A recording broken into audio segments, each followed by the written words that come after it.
ಆಫ್ರಿಕಾಗೆ ಪ್ರವಾಸಕ್ಕೆ ಹೋದ ಅರಬ್ ಯುವತಿಯನ್ನ ಸ್ಥಳೀಯ ಯುವಕನೋರ್ವ ವಾಪಸ್ ಮನೆಗೆ ಹೋಗಲು ಬಿಡದೆ ಆಕೆಯನ್ನ ಪೇಚಿಗೆ ಸಿಲುಕುವಂತೆ ಮಾಡಿದ್ದಾನೆ. ಆಫ್ರಿಕಾದ ದಟ್ಟವಾದ ಕಾಡಿಗೆ ಭೇಟಿ ನೀಡಿ ಅಲ್ಲಿನ ಗುಡ್ಡಗಾಡು ಗ್ರಾಮವೊಂದರಲ್ಲಿ 2 ದಿನಗಳ ಕಾಲ ಯುವತಿ ತಂಗಿದ್ಲು. ಈ ವೇಳೆ ಗ್ರಾಮದ ಆಫ್ರಿಕನ್ ಯುವಕನೋರ್ವ ಯುವತಿಯ ಮೇಲೆ ಅತಿಯಾದ ವ್ಯಾಮೋಹ ಬೆಳೆಸಿಕೊಂಡಿದ್ದಾನೆ. ಬಳಿಕ ಯುವತಿ ತನ್ನ ದೇಶಕ್ಕೆ ವಾಪಸ್ಸಾಗುವಾಗ ವಿರೋಧಿಸಿದ್ದಾನೆ. ಮೊದಲ ಚುನಾವಣೆ ಎದುರಿಸುತ್ತಿರುವ ನಟ ದಳಪತಿ ವಿಜಯ್ಗೆ ಆರಂಭದಲ್ಲೇ ಸಂಕಷ್ಟ ಶುರುವಾಗಿದೆ. ಅಫಿಡವಿಟ್ನಲ್ಲಿನ ಆಸ್ತಿ ವಿವರಗಳ ವ್ಯತ್ಯಾಸದಿಂದಾಗಿ ಮದ್ರಾಸ್ ಹೈಕೋರ್ಟ್ ನೋಟಿಸ್ ಅನ್ನು ನೀಡಿದೆ.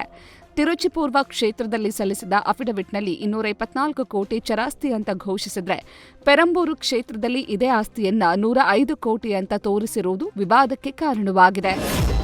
ದಿನೇ ದಿನೇ ಹೆಚ್ಚುತ್ತಿರುವ ಬಿಸಿಲಿನ ತಾಪಮಾನಕ್ಕೆ ಉತ್ತರ ಕರ್ನಾಟಕ ತತ್ತರಿಸಿದೆ. ಬಾಗಲಕೋಟೆ ಜಿಲ್ಲಾಸ್ಪತ್ರೆ ಸಿಬ್ಬಂದಿ ಹೀಟ್ ಸ್ಟ್ರೋಕ್ಗೆ ಅಲರ್ಟ್ ಆಗಿದ್ದು, ಹೀಟ್ ಸ್ಟ್ರೋಕ್ಗೆ ಒಳಗಾದವರಿಗೆ ಹವಾನಿಯಂತ್ರಿತ ಐಸಿಯು ಕೊಠಡಿಯಲ್ಲಿ ಚಿಕಿತ್ಸೆಗೆ ಸಿದ್ಧತೆ ಮಾಡಿಕೊಂಡಿದ್ದಾರೆ. ಜಿಲ್ಲಾಸ್ಪತ್ರೆಯಲ್ಲಿ ಸಮರ್ಪಕ ಫ್ಯಾನ್, ಎಸಿ ವ್ಯವಸ್ಥೆಯನ್ನ ಮಾಡಿಕೊಳ್ಳಲಾಗಿದ್ದು, ಸುಮಾರು 70 ಎಸಿ, 200ಕ್ಕೂ ಹೆಚ್ಚು ಫ್ಯಾನ್ ಅಳವಡಿಕೆ ಮಾಡಲಾಗಿದೆ. ಗಣಿನಾಡು ಬಳ್ಳಾರಿಯಲ್ಲಿ ರಣಬಿಸಿಲಿನ ಹೊಡೆತಕ್ಕೆ ವೇದಾವತಿ ನದಿ ಬತ್ತಿ ಬೆಂಡಾಗಿದೆ. ಪರಿಣಾಮ ಪ್ರಾಣಿ ಪಕ್ಷಿಗಳು ಜೀವಜಲ ಇಲ್ಲದೆ ತತ್ತರಿಸ್ತಾ ಇವೆ. ಮತ್ತೊಂದು ಕಡೆ ನದಿ ಪಾತ್ರದ ಜಮೀನುಗಳಿಗೆ ನೀರಿನ ಅಭಾವ ಸೃಷ್ಟಿಯಾಗಿದೆ. ಬೆಂಗಳೂರಿನಲ್ಲಿ ಜೀವಂತ ಗ್ರೆನೇಡ್ ಸಿಕ್ಕ ಪ್ರಕರಣದಲ್ಲಿ 7 ಉಗ್ರರಿಗೆ ಎನ್ಐಎ ವಿಶೇಷ ನ್ಯಾಯಾಲಯ ಶಿಕ್ಷೆ ಪ್ರಕಟಿಸಿದೆ. 7 ಉಗ್ರರಿಗೆ ತಲಾ 7 ವರ್ಷ ಕಠಿಣ ಜೈಲು ಶಿಕ್ಷೆ ಹಾಗೂ 48,000 ರೂಪಾಯಿ ದಂಡ ವಿಧಿಸಿ ನ್ಯಾಯಮೂರ್ತಿ ಕೆಂಪರಾಜು ಆದೇಶ ನೀಡಿದ್ದಾರೆ. 7 ಮಂದಿ ಶಂಕಿತ ಉಗ್ರರು ಕೋರ್ಟ್ ಎದುರು ತಪ್ಪೊಪ್ಪಿಗೆ ನೀಡಿದ್ದಾರೆ. ಕಾಫಿನಾಡು ಮಲೆನಾಡು ಚಿಕ್ಕಮಗಳೂರು ಜಿಲ್ಲೆ ರಣಬಿಸಿಲ ಹೊಡೆತಕ್ಕೆ ತತ್ತರಿಸಿದೆ. ಬೆಳಗ್ಗೆ 10 ಗಂಟೆಯಾಗ್ತಿದ್ದಂತೆ ಸೂರ್ಯ ಶಿಕಾರಿ ಆರಂಭವಾಗುತ್ತೆ. ಮಧ್ಯಾಹ್ನದ ಹೊತ್ತು ಜನರಿಲ್ಲದೆ ರಸ್ತೆಗಳು ಬೆಕ್ಕುವಂತಿವೆ. ಮಾರ್ಚ್ ತಿಂಗಳಲ್ಲಿ ಸುರಿದ ಅಕಾಲಿಕ ಮಳೆಯಿಂದ ತೇವಾಂಶ ಹೆಚ್ಚಾಗಿದ್ದು ಅತಿ ಹೆಚ್ಚು ಶೆಕೆಯ ಅನುಭವ ಆಗ್ತಿದೆ.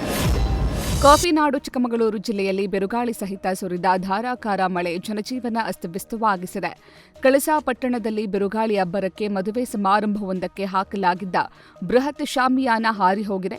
ಶಾಮಿಯಾನದ ಅಡಿಯಲ್ಲಿ ಮಳೆಯಿಂದ ರಕ್ಷಣೆ ಪಡೆಯಲು ನಿಂತಿದ್ದ ಅತಿಥಿಗಳು ಶಾಮಿಯಾನ ಹಾರಿ ಹೋಗ್ತಿದ್ದಂತೆ ದಿಕ್ಕಾಪಾಲಾಗಿದ್ದಾರೆ.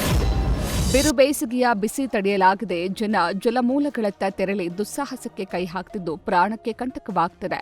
ಚಿಕ್ಕಮಗಳೂರಿನ ಕಡೂರು ತಾಲೂಕಿನ ಐತಿಹಾಸಿಕ ಅಯ್ಯನ ಕೆರೆಯಲ್ಲಿ ಈಜಲು ಹೋದ 13 ವರ್ಷದ ಪೃಥ್ವಿರಾಜ್ ಆಕಸ್ಮಿಕವಾಗಿ ನೀರಿನಲ್ಲಿ ಮುಳುಗಿ ಸಾವನ್ನಪ್ಪಿದ್ದಾನೆ. ಚಿಕ್ಕಮಗಳೂರಿನ ಪ್ರವಾಸಿ ತಾಣಗಳಲ್ಲಿ ಚಾರಣಿಗರ ಸುರಕ್ಷತೆಗಾಗಿ ಅರಣ್ಯ ಇಲಾಖೆ ಹೊಸ ಮಾರ್ಗಸೂಚಿ ಪ್ರಕಟಿಸಿದೆ. ಇನ್ಮುಂದೆ ಟ್ರೆಕ್ಕಿಂಗ್ಗೆ ಅರಣ್ಯ ವಿಹಾರ ಪೋರ್ಟಲ್ ಮೂಲಕವೇ ಕಡ್ಡಾಯವಾಗಿ ನೋಂದಾಯಿಸಿಕೊಳ್ಳಬೇಕು. ಪ್ರತಿ ಚಾರಣಿಗನ ಮೊಬೈಲ್ನಲ್ಲಿ ಇಲಾಖೆಯ ರೂಟ್ ಮ್ಯಾಪ್ ಇರುವುದು ಕಡ್ಡಾಯವಾಗಿದೆ. ಜೀತಕ್ಕಿದ್ದ 10 ಮಂದಿ ಕಾರ್ಮಿಕರನ್ನ ಅಧಿಕಾರಿಗಳ ತಂಡ ರಕ್ಷಣೆ ಮಾಡಿರುವ ಘಟನೆ ಕೋಲಾರ ಜಿಲ್ಲೆ ಮಾಲೂರು ತಾಲೂಕಿನ ಶಿವಾರ ಪಟ್ಟಣದಲ್ಲಿ ನಡೆದಿದೆ. ಎನ್ಕೆಎನ್ ಇಟ್ಟಿಗೆ ಫ್ಯಾಕ್ಟರಿಯಲ್ಲಿ ಒಡಿಶಾ ಮೂಲದ 8 ಮಂದಿ ಹಾಗೂ 2 ಬಾಲ ಕಾರ್ಮಿಕರನ್ನ ರಕ್ಷಣೆ ಮಾಡಿದ್ದಾರೆ. ಕೋಲಾರ ಉಪವಿಭಾಗಾಧಿಕಾರಿ ಜಂಬಗಿ ರೇಣುಕಾ ಪ್ರಸಾದ್ ದಿಲೀಪ್ ನೇತೃತ್ವದಲ್ಲಿ ಕಾರ್ಯಾಚರಣೆ ನಡೆದಿದೆ.